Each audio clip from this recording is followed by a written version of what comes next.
അപ്പോൾ പൊറോട്ട പെരുവഴി അമ്പലം തിരിഞ്ഞു നോക്കുമ്പോൾ എന്താണ് ഒരു ഫീൽ? പത്മനാഭൻ ചേട്ടനുമായിട്ടുള്ള അടുപ്പവും എങ്ങനെയാണ് അത്?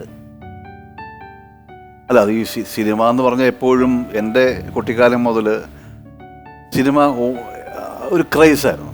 അല്ല, എന്നാലും ഈ പത്മനാഭൻ ചേട്ടൻ വിളിക്കുമ്പോഴത്തേക്ക് ഇങ്ങനൊരു ആ ഒരു ഫിഗർ വെച്ചിട്ട് ഒരു സിനിമ തന്നെ ആഗ്രഹിച്ചിരുന്നു? ഒരിക്കലും ഇല്ല. അല്ല, ഈ സിനിമയുടെ ആഗ്രഹിച്ചെന്ന് വെച്ചാൽ ഞാൻ തന്നെ പലപ്പോഴും ആലോചിക്കാറുണ്ട് എങ്ങനെ ഒരു രൂപം വെച്ച് തന്നെ സിനിമയിൽ എടുത്തു. അറിയാം, എൻ്റെ മനസ്സിലെ പോലും സിനിമ എന്ന ഭയങ്കര നല്ല കുട്ടപ്പന്മാർ. അല്ല, അതെങ്ങനെയാണ് സംഭവിച്ചത്? കാരണം പത്മനാഭൻ ചേട്ടൻ മുതുകുളമാണ്.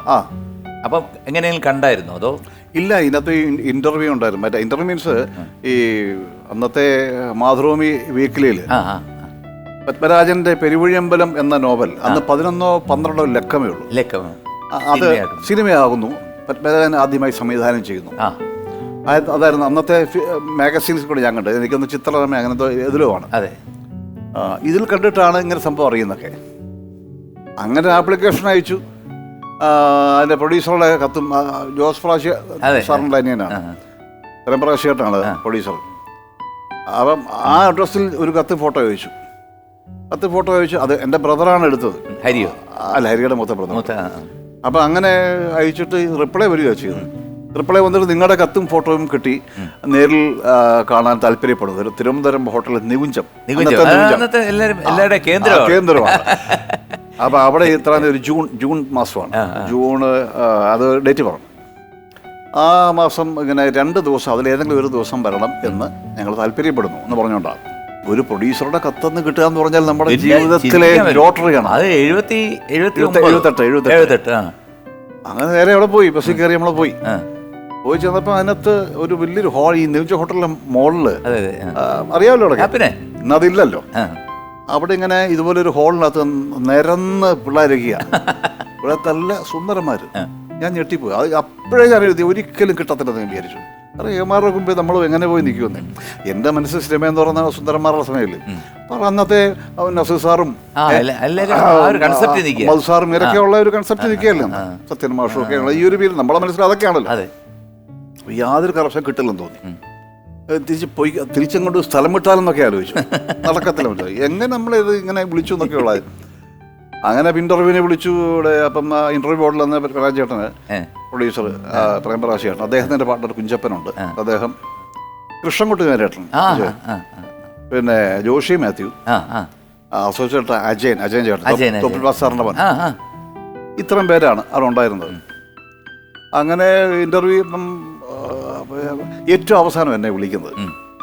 അവസാനം വിളിച്ചിട്ട് അപ്പോൾ താടിയിലൊക്കെ തിളങ്ങിയൊരു നോട്ടമൊക്കെ ഉണ്ടല്ലോ, വിളിച്ച് അടിമുടി ഒന്ന് നോക്കി നോക്കാം എന്താണ് സിനിമയിൽ വരാനുള്ള ഒരു താല്പര്യം എന്നൊക്കെ എങ്ങനെ ചോദിച്ചു. ഞാൻ പറഞ്ഞങ്ങനെ പാടുന്നതുകൊണ്ട് ഒരു താല്പര്യമാണ്, സിനിമയൊക്കെ കാണും. ശരി, ഒന്ന് എഴുന്നേറ്റ് നിൽക്കാൻ പറഞ്ഞു. എഴുന്നേറ്റ് ഞാൻ നിന്നു. കംപ്ലീറ്റ് നോക്കി, ആ ഷട്ടൊന്ന് അഴിക്കുന്നു പറഞ്ഞു. അപ്പോഴേ ജീവനം പോയി. ഇനി അടുത്തെന്തായിരിക്കും എല്ലാം എൻ്റെ ദേഹത്തെ എണ്ണാം. അപ്പൊ മടക്കി അങ്ങ് പോയാൽ മതി എന്നങ്ങ് വിചാരിച്ചു. ഒരിക്കലും കിട്ടല്ല. ആ ഷർട്ടൊക്കെ ഞാൻ മനസ്സോടെ അഴിച്ചു നോക്കുമ്പോൾ അപ്പം അവർ തമ്മിൽ സംസാരിക്കുന്നുണ്ടൊക്കെ. ഓക്കെ വൈകുന്നേരം മുന്നേ ഹോട്ടൽ നികുഞ്ചത്തിൽ പാരമൗണ്ട് ഹോട്ടലിൽ വന്ന് കാണണമെന്ന് പറഞ്ഞു. അപ്പോൾ ഈ സിനിമയിൽ അഭിനയിക്ക് എന്താണ് അങ്ങനെ. അപ്പം എന്നോട് ചോദിച്ചു, ഒരുപാട് ആൾക്കാരൊക്കെ കാണാൻ ഷൂട്ടിങ്ങിനുണ്ടാവും, സഭാകമ്പൊന്നും ഇല്ലെന്ന് ചോദിച്ചു. അപ്പം ഞാൻ പറഞ്ഞില്ല. അതെന്താണ്? ഞാൻ പറഞ്ഞ സ്റ്റേജിലൊക്കെ സ്കൂളിലൊക്കെ പാടാറുണ്ട്, അതുകൊണ്ടായിരിക്കും സ്റ്റേജ് എക്സ്പീരിയൻസ് ഉണ്ട്. പക്ഷേ എനിക്ക് സഭാകമ്പമാണ്, അത് വേറെ കാര്യം. ഞാൻ പിന്നെ അങ്ങ് ധൈര്യത്തിൽ അങ്ങ് പറഞ്ഞു, അല്ലേ കൊണ്ട് എന്തോ ഒരു ശക്തി പറയിപ്പിച്ചു. വൈകുന്നേരം പാരമൗണ്ട് ഹോട്ടലിൽ വരാൻ അന്ന് പാരമൗണ്ട് ഉണ്ട്.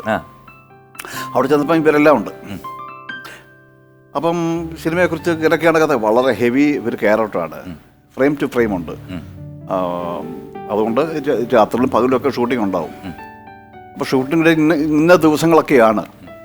പറ്റുന്നെങ്കിൽ ആ നോവൽ എഴുതിയിട്ടുണ്ട് മാതൃഭൂമിയിൽ, അത് പോയി ഒന്ന് എടുത്ത് വായിക്കാൻ ശ്രമിക്കാം. വായിക്കുന്നു എന്ന് പറഞ്ഞിട്ട് ഇടയ്ക്ക് ചോദിച്ചു, എന്താ ഈ സ്പോർട്സിലൊക്കെ താല്പര്യമുണ്ടോ? ഞാൻ താല്പര്യമുണ്ട്, പക്ഷേ പങ്കെടുക്കാറുണ്ട്. ഞാൻ പറഞ്ഞു ഇല്ല എന്ന് പറഞ്ഞു. അതെന്ത് പറ്റി? പിള്ളേരൊക്കെ ആകുമ്പോൾ അതിലൊക്കെ വേണ്ടേ എന്നൊക്കെ എന്നോട് ചോദിച്ചു. ഞാൻ പറയില്ല, അതെനിക്ക് എൻ്റെ കുറച്ച് മുമ്പ് എനിക്ക് ചെറിയൊരു അസുഖം ഉണ്ടായി. അതെന്താണെന്ന് ചോദിച്ചു. ഞാൻ പറഞ്ഞു റൊമാറ്റിക് ഫിയർ എന്ന് പറയുന്ന അസുഖം ഉണ്ടായി. കുറച്ച് നേരത്തേക്ക് കംപ്ലീറ്റ് സൈലൻ്റ് ആയി. പപ്പേട്ടൻ അതുകൂടി അങ്ങ് ഡൗൺ ആയിപ്പോയി. ഞെട്ടി അങ്ങനെ ഇരിക്കുക. എന്നിട്ട് ചോദിക്കും. ഞാൻ പറഞ്ഞു അങ്ങനെ സുഖമില്ലായി, ജോയിൻസൊക്കെ പെയിനും. അതെ മനസ്സിലായി അറിയാം. എന്നിട്ട് ഞാനിപ്പോൾ ഇങ്ങനെ ഞാൻ പറഞ്ഞപ്പോൾ ഇഞ്ചക്ഷൻ എടുത്തുകൊണ്ട് പെനഡ്യൂർ ഇഞ്ചക്ഷൻ, പെൻസിലിൻ്റെ ഒരു. അപ്പോൾ ഇത് കുഴപ്പമായി കഴിഞ്ഞാലുള്ള പ്രശ്നം എന്ന് പറഞ്ഞാൽ ഹാർട്ടിനൊക്കെ അഫക്റ്റ് ചെയ്യും. അങ്ങനെ ഒരു അസുഖം ഇത്. അതുകൊണ്ടാണെന്ന് പറഞ്ഞപ്പോൾ കംപ്ലീറ്റ് ആയിട്ട് കുറച്ച് നേരത്തേക്ക് ഒരു സൈലൻസ് വന്നു അവിടെ. അപ്പം ഉടനെ എന്നോട് ചോദിച്ചു, അല്ല ഇങ്ങനെയുള്ള ഒരാളിനെ ഞാൻ എങ്ങനെ സിനിമയിൽ അഭിനയിപ്പിക്കും? കാരണം ഈ വർക്ക് എന്ന് പറയുന്നത് ഹെവി ആയിട്ടുള്ളൊരു ക്യാരക്ടറാണ്. അതുകൊണ്ട് ഓട്ടവും ചാട്ടവും ഒക്കെ ഉള്ളതാണ്, ഉറക്കളപ്പുണ്ടാവും. ഇതിനേറ്റവും ഈ അസുഖത്തിന് റെസ്റ്റ് വേണ്ട അസുഖമാണ്. അതുകൊണ്ട് കാരണം ഞാൻ ആദ്യം ചെയ്യുന്ന സിനിമ എന്ന് പറഞ്ഞു, എൻ്റെ ആദ്യ ചിത്രമാണ് ആസ് എ ഡയറക്ടർ, ഇയാളുടെയും ആദ്യത്തെ സിനിമ. അപ്പോൾ രണ്ടുപേരുടെ ഭാവിയുടെ പ്രശ്നമാണ്. കോളേജ് പഠിക്കുന്നു, അസുഖം വന്ന അപ്പം എന്താണെന്ന് ചോദിച്ചപ്പോൾ ഈ പപ്പേട്ടൻ്റെ മോൻ അനന്തപത്മനാഭൻ ഈ അസുഖം ഉണ്ടായിരുന്നു. അപ്പോൾ ഇതിൻ്റെ സീരിയസ്നെസ് അറിയാം. അത് പറഞ്ഞു, അതുകൊണ്ട് ഞങ്ങളൊന്ന് ആലോചിക്കട്ടെ, ഞങ്ങൾക്കൊന്ന് ആലോചിക്കണം എല്ലാവർക്കും കൂടെ പറഞ്ഞു. അങ്ങനെ നിരാശനായിട്ട് മടങ്ങി. വളരെ സന്തോഷത്തിൽ വന്നിട്ട് ചീറ്റിപ്പോയ പോലെ അങ്ങ് പോയി. അപ്പോൾ ചിലപ്പോൾ വീട്ടിലൊക്കെ എല്ലാവർക്കും വലിയ വിഷമമൊക്കെ ആയി. എന്ന് വല്ല മണ്ടത്തിൻ്റെ നീ എന്താ ഇതൊക്കെ പറയാൻ പോയെന്നൊക്കെ പറഞ്ഞു. നല്ല കാര്യമുണ്ടോ ഇതൊക്കെ? അങ്ങനെയൊക്കെ കിട്ടില്ല എന്നുള്ള നമ്മളെ തഴഞ്ഞു. ഈ സമയം രണ്ടുപേരെ അത് സെലക്ട് ചെയ്തു. അവർ രണ്ടുപേരെ അതിനകത്ത് തന്നെ അവർ അഭിനയിച്ചിട്ടുണ്ട്. അവരെ അത് പറയുന്നത് അപ്പോഴും ആ ക്യാരക്ടറിന് മനസ്സോടെ എടുക്കുക എന്നുള്ളതാണ് പറയുന്നത്. എന്തായാലും പക്ഷേ പടം നടക്കണമല്ലോ, എടുത്തു. പിന്നെ അങ്ങനെ ഓണത്തിന് ഈ പപ്പേട്ടൻ നാട്ടിൽ മുതോളത്ത് വന്നു. അപ്പം ഞാൻ പതുക്കെ നമ്മുടെ പഴയൊരു ഉടവലി സൈക്കിളൊക്കെ ഇട്ട് ചവിട്ടിയാണ് അവിടെ ചെന്നു. ചെന്നുകളി പറഞ്ഞാൽ പറയുന്നതറിയാം, അല്ല ഞാൻ ഇപ്പോൾ കുഴപ്പമൊന്നുമില്ല എടാ, നമ്മുടെ ഡോക്ടർ സർട്ടിഫിക്കറ്റ് കളിക്കാൻ എങ്ങനെയെങ്കിലും കിട്ടാൻ വേണ്ടി ഈ ഡോക്ടർ സർട്ടിഫിക്കറ്റ് ഒരു കാര്യമില്ല അതിനകത്ത്. അപ്പം അതല്ല മണ്ഡലത്തലമാണ് ചുമ്മാ കാര്യത്തിന് വേണ്ടി ഞാൻ പറയുന്നത് മനസ്സിലായിട്ടുണ്ടോ? അല്ല എന്നാലും അതല്ലല്ലോ അതൊക്കെ പറയുന്നത്. അല്ല അത് കാര്യം ഏതായാലും പൊയ്ക്കോ ഞാനത് അറിയിക്കാം എന്ന് പറഞ്ഞു. അങ്ങനെ പോയി. പക്ഷേ ഒരു മാസം കഴിഞ്ഞപ്പോൾ എൻ്റെ പ്രൊഡക്ഷൻ കൺട്രോൾ ഒരു പിള്ളയുണ്ട്, പുള്ളിക്കാരൻ എന്നെ വിളിച്ചു. ട്രങ്കോളാണല്ലോ വിളിച്ച് PP കോൾ ബുക്കിയിട്ട് എന്നെ വിളിച്ചിട്ട് അങ്ങനെ പത്മരാജ സാർ പറഞ്ഞിട്ട് വിളിക്കുകയാണ്, അശോകനുണ്ടോ എന്ന് ചോദിച്ചു. സംസാരിച്ചു. നാളെ തന്നെ തിരുവനന്തപുരത്ത് ഹോട്ടൽ അമൃതയിൽ വരണം, അമൃത. അങ്ങനെ അവിടെ ചെന്നു. കൂടെ പ്രൊഡ്യൂസറുണ്ട്, കറിയാശൻ ചേട്ടനുണ്ട്. പറഞ്ഞുള്ള ഏതായാലും ഒരു കാര്യം ചെയ്യൂ, ഏതായാലും നിന്നെ തന്നെ പടത്തിനകത്ത് ഇടാൻ തീരുമാനിച്ചു. ഷൂട്ടിങ് ചിലപ്പോൾ 2-3 മാസം ഉണ്ടാകും. കോളേജ് ക്ലാസ്സൊക്കെ എന്ത് ചെയ്യും? അപ്പോൾ ഞാൻ പറയുന്നത് അറിയോ, ഏത് ഗ്രൂപ്പാണ്? ഞാൻ പറഞ്ഞു സെക്കൻഡ് ഗ്രൂപ്പാണ്. അതെ. അപ്പോൾ പ്രാക്ടിക്കലല്ലേ? ഞാൻ പറയുന്നത് പ്രശ്നമില്ല, സിനിമയിലെ വിധിക്കണോ പ്രാക്ടിക്കലോ? അങ്ങനെ അതിന് ആദ്യമായി. ഇപ്പം എത്ര സിനിമയിൽ അഭിനയിച്ചാണ്? ഒരു 200+ ഉണ്ടാവും. പിന്നെ അപ്രോക്സിമേറ്റ്ലി 200 അല്ലെങ്കിൽ 250 പടം എന്ന് പറയുന്ന ചില്ലറ കാര്യമാണോ? അല്ലേ? തീർച്ചയായും.